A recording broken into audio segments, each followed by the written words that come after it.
Let me introduce myself. My name is Justice. My name is Law. But however, some might see me as a resident minority or Madam, what skin color was he? We all seek justice. We all do. And it's okay to do it, as it's a natural human habit to do so.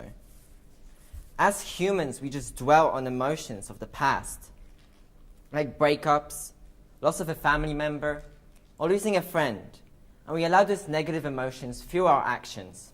But a quick question we should ask ourselves: who should deliver justice? Justice is not always fair, so who should we have to decide our future? I asked my teachers and my peers whether justice is an art of punishment or reconciliation.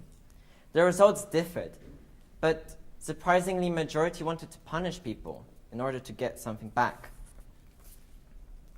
What do you think? Main reasons people seek justice is for readdressing of the victims or punishing the persecuted. I can't tell you what's right or wrong, but I can tell you that there's more than one way of dealing with crime. Prisons don't always work, and according to The Guardian, last year, 70% of the people who left prison came back within a month for punishing another crime. So, should there be a way to do it? There are two ideal types of justice: retributive and restorative. Retributive is based on finding justice through facts and evidence. And it's about punishing one side. It's a verdict that is based on the rules of the country, and judges come with an outcome that is a sentence based on the rules. It can be found in criminal courts. We can see a persecuted party and a victim party. The persecuted party will be punished with a sentence. People in the UK get punished for murder, theft, assault, harassment, or being a minority. Facts state that if you're a person of color, you're 8 times more stopped and searched. Restorative justice is based on reconciliation, and it's more focused on getting justice for the victim and seeking help, rather than punishing one side. It is based on shared truths and empathy to one side. Restorative justice can be found in family courts. It is based on making sure the victim leaves with a happy verdict that would benefit them and support them.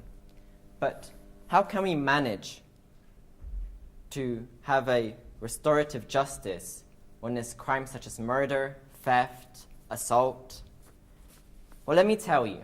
Years ago in South Africa, a Truth and Reconciliation Commission was formed.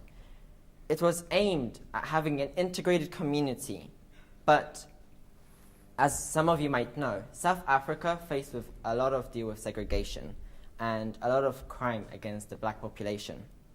So what they did was they didn't want to punish the white population because that would just bring more crime and more violence. So what they had is they allowed the population to apologize publicly for their crimes, and if the family forgave, it would have been fine. Some did really horrible stuff, so should we punish them for following orders? They either had to follow orders or they'll be punished themselves. If you were in power, would you imprison the people who did harm? And where would you draw the line between someone who didn't do enough crime and someone who passed the line? Rwanda has suffered a massive genocide. A lot of rebels were caught, but didn't go to real courts. They didn't have trials like we would do today. They set up community courts where your neighbor was your jury and possibly your other neighbor was your judge. It seems like a good idea because you're based on your character, not the crimes that you have committed. So there can't be really any racism or any hate crime dealt with that. However, would you trust yourself or your neighbor to judge someone's guilt or innocent being? Lord's Resistance Army is a rebel group from Congo. It bases itself on capturing child soldiers and forcing them to kill. Over 65,000 children were captured by the LRA, There were innocent children when they were captured walking to school. Would you punish them because they couldn't tell from right from wrong?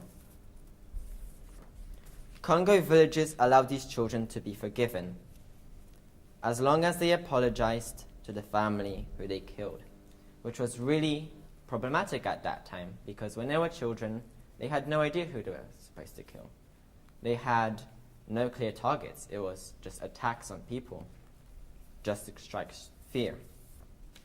It allowed justice, as both parties came out happy. The ex-rebels managed to get back their family, and the family that was the victim was apologized to, sincerely. On that note, one man's justice is not the other. If you don't think you're being fair or unfair, think of what the opposite party would do. Sometimes injustice happens to us, but sometimes we do injustice to others. But the main question of today is, why do we punish? Why don't we just focus on repairing our relationships or helping people out? Thank you.